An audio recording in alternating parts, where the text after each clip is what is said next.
साथियों नमस्कार। दोस्तों, राजस्थान के लिए बहुत ही अच्छी वैकेंसी आई हुई है, गोल्डन अपॉर्चुनिटी है और वैकेंसी बहुत अच्छी मात्रा में आई है। सबसे अच्छा मौका कॉमर्स वाले अभ्यर्थियों के लिए अगर उन्होंने सीटी उत्तीर्ण किया है। L10 का लेवल है, अच्छी खासी स्केल है। पोस्ट का नाम है साथियों कनिष्ठ लेखाकार और तहसील राजस्व लेखाकार। ठीक है दोस्तों, जिन बच्चों ने सीईटी ग्रेजुएशन दिया हुआ है 2022 वो बच्चे ही ये फॉर्म भर सकते हैं। ठीक है, जिन बच्चों ने सीईटी ग्रेजुएशन नहीं दिया है वो बच्चे इसके लिए एंटाइटल नहीं है। ठीक है दोस्तों, इसमें मुख्य बात यह है कि अगर जिन बच्चों ने ITI की है कोपा से वो बच्चे भी ये फॉर्म भर सकते हैं। ठीक है दोस्तों, अब हम इसमें बात करते हैं आगे जो इसमें डिटेल दी हुई है उसके लिए। दोस्तों, जैसे कि आप इसके पर देख पा रहे हो 5190 पद। साथियों, कोई छोटी मोटी वैकेंसी नहीं है, बहुत ही अच्छी वैकेंसी जो सीईटी 2022 में जो बच्चे बैठे हैं, राजस्थान सरकार द्वारा सीईटी आयोजित किया गया था, उसमें अगर वो क्वालिफाई हुए हैं तो ये फॉर्म उनके लिए बहुत ही अच्छा मौका देता है तैयारी करने का। और मुझे लगता है इस वैकेंसी वही स्थिति हो सकती है जो कंप्यूटर वाली टीचर राजस्थान कंप्यूटर में हुई थी 40% वाली। ठीक है दोस्तों, दूसरा तहसील राजस्व लेखाकार, इसका लगभग 200 पोस्ट ये यहाँ पर दी हुई है, अच्छी खासी वैकेंसी है। अब हम इसमें जो आगे जो पॉइंट दिए हैं उन पे बात करते हैं। साथियों, सीईटी यहाँ पर इम्पोर्टेंट मांगा गया है, तो ये बात विशेष ध्यान रखें। समान पात्रता परीक्षा 2022 जिन बच्चों ने दी है वह बच्चे यहाँ पे फॉर्म भरें और उन्हें जो 15 गुना जो है, जैसे कि यहाँ पे 5190 पोस्ट है तो इसको 15 से मल्टीप्लाई कर दो, उतने बच्चों को ये साथियों परीक्षा में इन्वाइट करेंगे, बुलाएंगे। ठीक है दोस्तों, इसी प्रकार तहसील राजस्व का भी 200 को 15 से मल्टीप्लाई कर दो, उतने बच्चे यहाँ इस पोस्ट के लिए बुलाए जाएंगे। ठीक है दोस्तों, अब इसमें क्या है, आपको जो भी पैराइटी वो पहले ही भरना पड़ेगा फॉर्म के साथ कि आप कनिष्ठ लेखाकार जाना चाहते हो या फिर तहसील राजस्व सेवा में लेखाकार की पोस्ट पे जाना चाहते हो। फॉर्म कैसे भरें साथियों, इस पर हम बात करना उचित नहीं है क्योंकि आप और फॉर्म भरते हो उसी प्रकार ये फॉर्म भरना है। सबसे इम्पोर्टेंट बात है यहाँ पर जो ग्रेजुएशन मांगा गया है और ITI किस में मांगा गया है उस पर हम बात करेंगे। पंजीयन शुल्क पे साथियों मैं बता दूँ आपको कि जनरल जो अभ्यर्थी हैं उनकी फ़ीस है साथियों 600 रुपये, या जो क्रिमिनल है MBC OBC के उनकी भी 600 रुपये ही है। और जो नॉन क्रिमिनल अभ्यर्थी हैं OBC के MBC के आर्थिक पिछड़ा आर्थिक रूप से कमज़ोर वर्ग के अनुसूचित जाति जनजाति और सब जितने भी एंटाइटल हैं रिजर्व कैटेगरी हैं उन सब के लिए सिर्फ 400 रुपये फीस रखी गई है।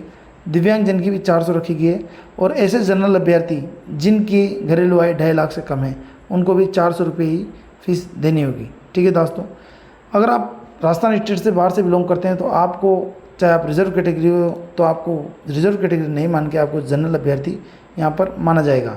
ठीक है दोस्तों, अब देखो यहाँ वर्गीकरण देख सकते हो आप एक कैटेगरी के अनुसार कि पोस्ट का वर्गीकरण किस प्रकार किया गया है। 4911 पोस्ट थी, ये नॉन TSP है, TSP 2 भागों में बांट दिया गया है। 4911 नॉन TSP है। साथ ही जनरल अभ्यर्थियों की आप देख सकते हो ये है 1242 सामान्य वर्ग की, इसमें पुरुष और महिला दोनों क्वालिफाई कर सकते हैं, ऐसा नहीं कि पुरुषों का है। महिलाओं का है ओनली 355, ये सिर्फ महिलाओं की कैटेगरी है। विधवाओं की कैटेगरी जनरल से 141 की और परित्यक्ता की है 35। इसी प्रकार जिस कैटेगरी से आप बिलोंग करते हैं उस कैटेगरी को आप यहाँ पर, आपका जो कैटेगरी है वो आप यहाँ पर आसानी से देख सकते हैं। जो मैं आपको इम्पोर्टेंट बात बताऊँगा इसमें सबसे इम्पोर्टेंट है साथियों, अगर आप डिपार्टमेंटल कैंडिडेट हैं, ऑलरेडी राजस्थान सरकार में आप काम कर रहे हो LDC के पद पर या LDC से संबंधित L10 जो है उससे डाउन पेमेंट पे आप काम कर रहे हो तो साथियों 613 पद तो आप लोगों के लिए ही है, ये सबसे इम्पोर्टेंट है। तो ऐसे भाई जो CET एग्ज़ाम दिया हुआ है उन लोगों ने और अगर क्वालिफाई हैं तो वो बच्चे अवश्य फॉर्म भरें। डायरेक्ट L5 से L10 पहुंचने की गोल्डन अपॉर्चुनिटी है आप लोगों के पास। ठीक है, इसी प्रकार अनुसूचित क्षेत्र की है तो आप TSP नॉन TSP दोनों देख सकते हो। तहसील राजस्व सेवा में अगर आप फॉर्म भरोगे, फॉर्म तो एक साथ ही भरा होगा, तो उसका जो वर्गीकरण है वो यहाँ पर दिया हुआ है। इसमें भी आप सिर्फ डिपार्टमेंटल कैंडिडेट जो मंत्रालय कर्मचारी कौन है साथियों, स्टेट गवर्नमेंट जो LDC के पद पर कार्य करते हैं, जूनियर असिस्टेंट के पद पर कार्य कर रहे हैं, उनका 21 पोस्ट है साथियों। तो ऐसे बच्चे जो जूनियर असिस्टेंट के ऊपर कार्य कर रहे हैं पद पर, वो ज़रूर यहाँ पर फॉर्म भरें, बहुत अच्छा उनके पास मौका है यहाँ पर। ठीक है, अब आप यहाँ पर देखो कि यहाँ पे ये लिखा हुआ है साथियों, अनुसूचित क्षेत्र के अभ्यर्थी हैं वो अनुसूचित क्षेत्र से ही आवेदन करें और जो नॉन TSP से है वो, अगर वो TSP में आवेदन करते हैं तो वो गलत है, तो वो TSP में आवेदन ना करें क्योंकि उनके लिए TSP में आवेदन वो एंटाइटल नहीं होंगे, वहाँ विचार नहीं किया जाएगा उनके पद पर। तो नॉन टीएसपी वाले तो फिर भी टीएसपी में अप्लाई कर सकते हैं, पर टीएसपी वाला नॉन टीएसपी वाला अभ्यर्थी वो टीएसपी में अप्लाई नहीं कर सकता, इस बात का ध्यान रखें। और साथियों, इसमें जो मुख्य बात है वो मैं आपको बताता हूँ। भूतपूर्व सैनिकों के लिए ये कोई इंपॉर्टेंट बात नहीं है। क्वालिफिकेशन पे हम जाते हैं। यहाँ पर साथियों क्वालिफिकेशन क्या मांगा है, आप ये देखिए कि यहाँ पर क्वालिफिकेशन मांगा गया है, आपको सिर्फ डिग्री होना चाहिए। डिग्री में कोई भी डिग्री आपके यहाँ पे चलेगी, बीए हो, बीएससी हो, बीटेक हो, किसी प्रकार की एक डिग्री होना चाहिए, ग्रेजुएशन होनी चाहिए।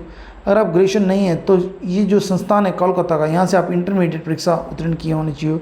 लागत एवं संक्रमक लेखाकार संस्थान कोलकाता, या फिर भारतीय चार्टेड अकाउंट सेंटर नई दिल्ली से भी अगर आपने इंटरमीडिएट किया हुआ है तो आपको ग्रेजुएशन की जरूरत नहीं है, तो भी आप एंटाइटल हो।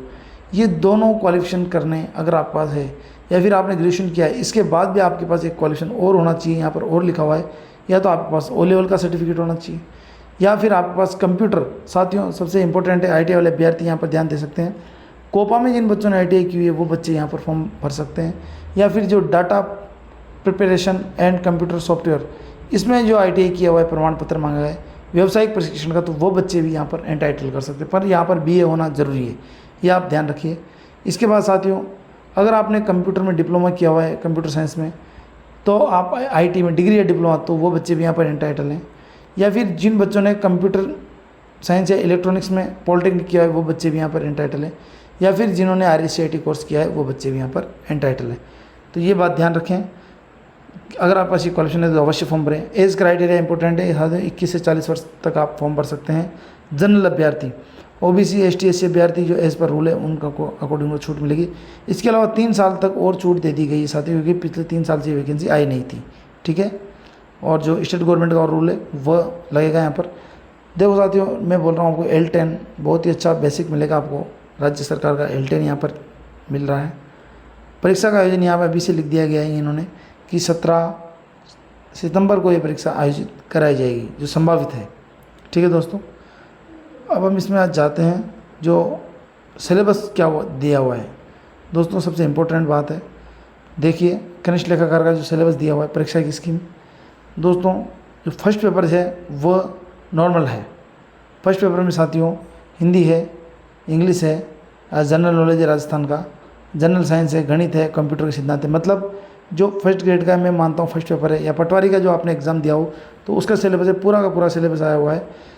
सबसे इंपॉर्टेंट जो है साथियों, आपका समय रहेगा 2.5 घंटे, और आपके पास क्वेश्चन रहेंगे 150, ठीक है। पर क्वेश्चन यहाँ पर 3 अंक का है, 25 क्वेश्चन एक पेपर से लिए हैं और 3 अंक का एक क्वेश्चन है। नेगेटिव मार्किंग यहाँ पर रहेगी।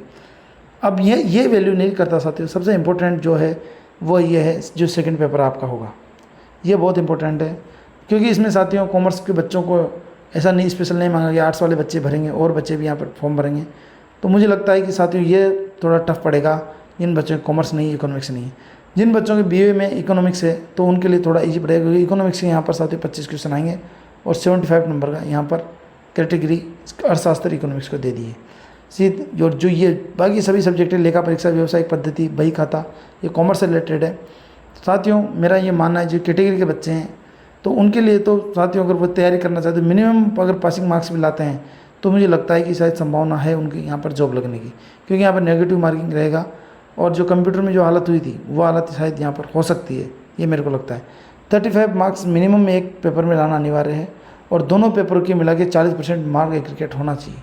Reserve category only ST SC को 5% का यहाँ पर लाभ दिया गया है, ठीक है। सिलेबस यहाँ पर दिया गया है, आप इस तरह डाउनलोड करके भी प्राप्त कर सकते हैं और यहाँ भी आप देख सकते हैं।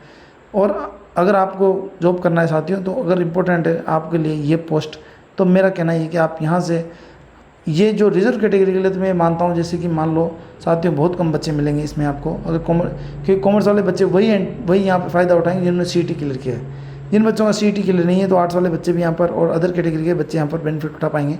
तो ये जो सिलेबस दिया हो इसके अकॉर्डिंग पढ़ाई अपना तैयार करें, और कम से कम पासिंग मार्क्स का तो इसमें अवश्य ही वो क्वालिफाई करें, फर्स्ट पेपर में अच्छा परफॉर्मेंस करें, तो आप यहाँ पर जॉब लगने की संभावना मेरे को लगती है होगी, ठीक है दोस्तों।